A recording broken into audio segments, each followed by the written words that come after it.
Hi, I'm Lily. I'm Miss Lily, and this is our special friend, the fiber art monster, or the fart monster. He doesn't talk very much because he speaks another language, but he might have a few comments on what we're going to talk about today. He knows all about it. I can understand his language, so I know what he's trying to say, so I'll translate. But we're going to be talking about a state in Mexico called Oaxaca, and specifically how they dye their fibers with a natural pigments. And then after we talk about that, we're going to show you a few ways that you can do it at home on some cotton fabric, but we'll get into that in a minute. So Oaxaca is a state in Mexico, and it has been inhabited for thousands of years. The original people are the Zapotecs, and they practice some of these dyeing techniques pre-colonial times, Hispanic times. So the different fibers that they have in Oaxaca are sisal, which comes from the agave plant. They have wool and cotton. So wool was introduced by the Spanish, but it takes dye, especially natural dye, pretty well. It holds on to it. It's hard to get it to become that color, but once it does, it's like there forever. Cotton is native. There's native cotton in Mexico. It's brown though, not like our white cotton that you might see most of the time. But all of these fibers are used in their textiles and their weavings and other ways, and they dye them using some different dyes. When they weave with them, they traditionally use something called a backstrap loom. So this is a picture of it here. Instead of a loom being a structure on the ground, it's their body is part of the structure, so the backstrap goes around their back. The other side ties to something like a tree, and then their loom is set up. So that's how they use their dyed yarn. But some of the natural pigments that they're known for are indigo and cochineal. So cochineal is actually a big discovery for red dye. It's still used in things like Skittles or like red lipstick, things like that. It's a little bug. It looks like this. It is actually a parasite of the prickly pear cactus. Only the female ones are red. So the male have wings and they are kind of white, but the female are red, and when they're crushed up, they make that red pigment that they want so much in their textiles. And here's some textiles that were made with it. And indigo, which you might be familiar with, is leaves from a plant. You crush them up and they make blue. And that was used by a lot of different Native American cultures as well as the Native Mexican cultures. So this practice is part of their culture and their history, and they do a lot of work in it still. There's a lot of local artists and people that still practice these techniques. So before I go into the project, do you have anything to add?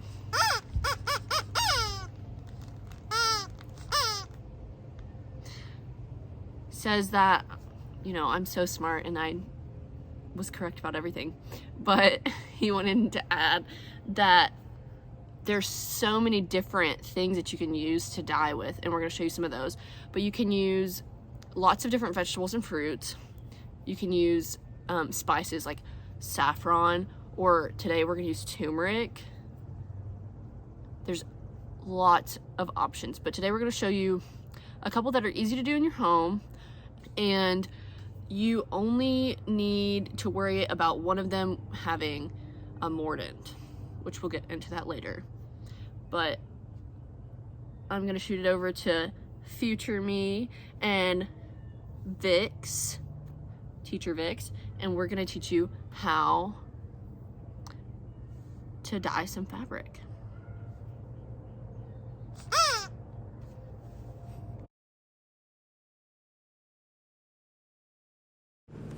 Hi friends, today we're here with Rena Wood. She is a professor at Tennessee Tech who focuses in fiber, and I'm going to ask her a few questions about dyeing. Rena, do you prefer natural dyeing or synthetic? I prefer synthetic dyes because of their permanence and the ability to get any spectrum of color, any range of color, and the combination. So synthetics are my preferred use. Okay. And what is your favorite thing to dye with that is natural? Natural dye or natural material? Natural dye? Dye, yeah. I think indigo is my favorite by far because every part of the indigo plant can be used. It creates a beautiful blue, and it is one of the more permanent of the natural dyes. So you don't have to worry too much about fading or using harsh chemicals in order to make it attach to the fabric permanently. Is there a specific fiber that you do prefer to dye with? I think I probably prefer to dye with silk because silk has a tendency to be more reflective, so the colors have more shine to them, so they appear a lot brighter, and they attach, the color pigment attaches to the fibers in a really beautiful way. Wool is a little bit more difficult to dye with, usually requires heat, and I also like to work with cotton, although it does tend to have a more dull or light absorbing quality, so the colors appear more dull. And silk is a natural fiber, correct? It is a protein fiber, but it comes from silkworms. So it comes from an animal, but it acts a lot like a cellulose fiber, which makes it really easy to work with. All right. And what's something that you would tell a beginner who wants to dye, whether it's naturally or with synthetics? I would tell them to follow all of the directions and pay special attention to all of the safety precautions. There are some hazards with using dyes, so have a good space, probably work outdoors, and really pay attention to what the directions tell you. And do natural dyes run and fade? Natural dyes are very hard to make permanent, so they do fade. Is it going? Yes. So they do fade over time, especially with sunlight. So if you dry your naturally dyed fabrics out in the sun, you will see a change almost instantly within the hour or two that it's out. So they are a little less permanent, but there are a lot of new, I guess, experiments and people who are coming up with better recipes for making them attach permanently to fabric. So there is a lot of research happening now that is really changing the natural dye world and process. Cool. Thank you for your time. Sure. All right. So we are working today on doing some hand dyeing for science purposes. And we are going to use all natural items. If you are interested in it, you can always go to Google and check. There's tons of different vegetables and fruits and plants that you can use to dye things different colors. We're going to do 3 samples today, and our first one is going to be black tea. We just picked the super cheap, inexpensive option from Walmart, and it's a huge box. It was like $2. And the nice part about black tea, so when you're dyeing stuff, you have to use something called a mordant, which allows the pigment to actually stick to what you're dyeing. Black tea, and any type of tea, already has the additive in it, so you don't have to do anything else besides put it in some water. However, with certain items, you do have to have a mordant. One of the easiest and most well-known is vinegar. We just got a big old jug. Yeah. And then we did pick a few other things up that don't have a mordant in it, so one of them is turmeric, and the other is onion. It is a yellow skin onion. We're going to use the skin of it to dye some stuff a nice orange color is what it's supposed to be. And turmeric is yellow. And then we're hoping this black tea will turn like a nice brown, a rich brown, if you will. All right, let's get started. Okay, so we're starting with the black tea, and you're gonna need 4 cups of water.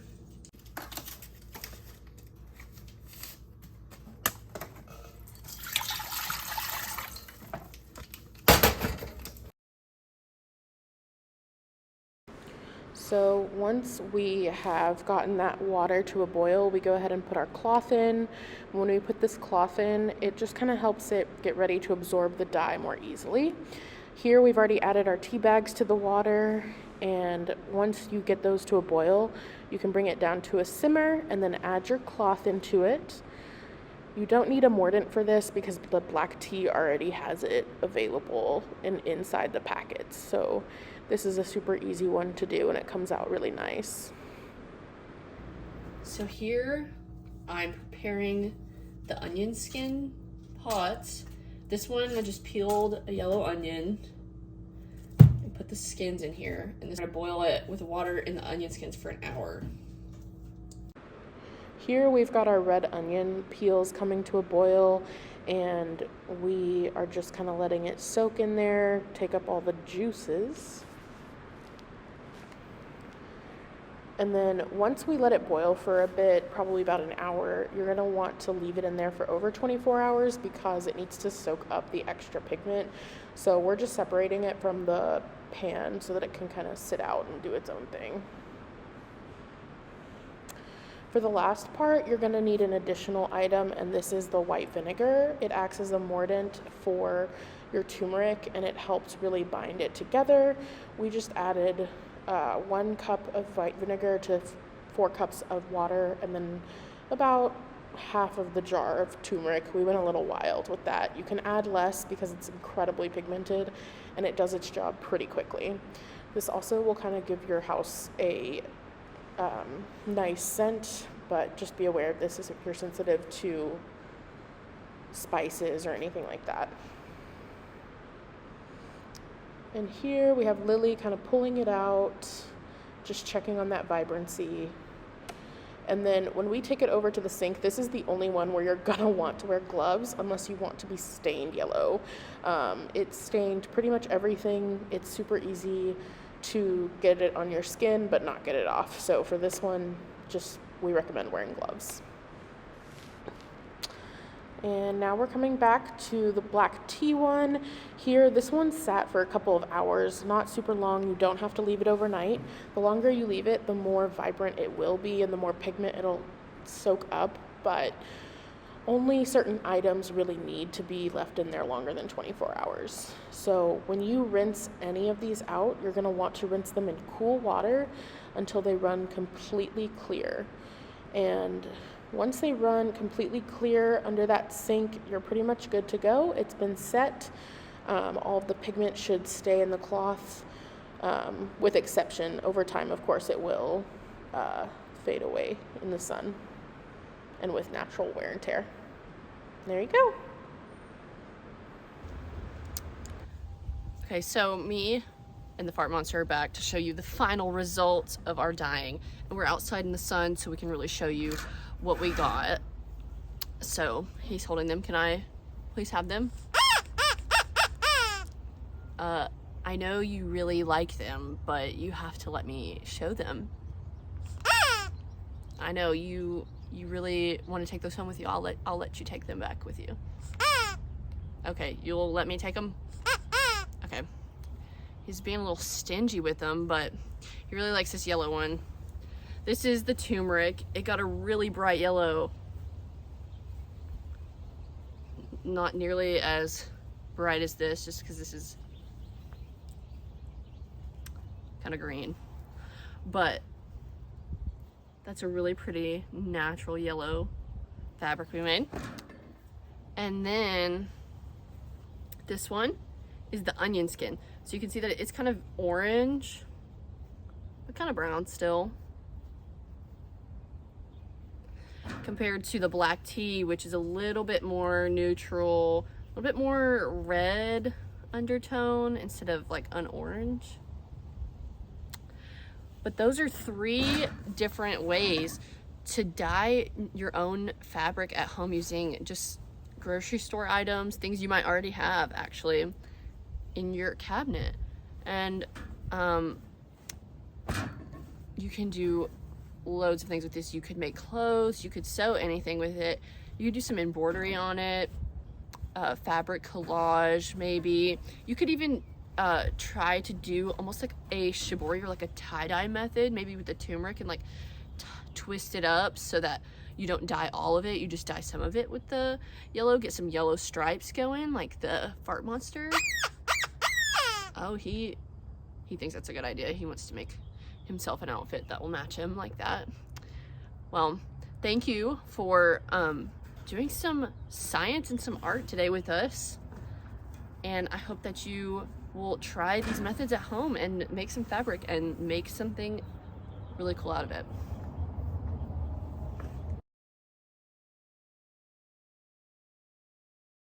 Welcome to our... I'm gonna be little. Shrink me. Shrink me. Push me down.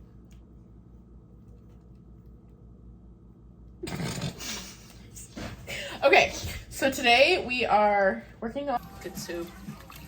Yum.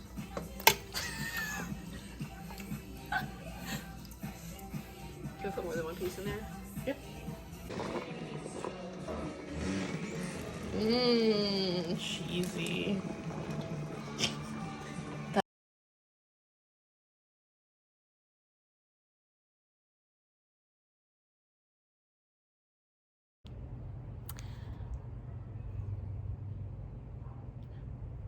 I hate doing this.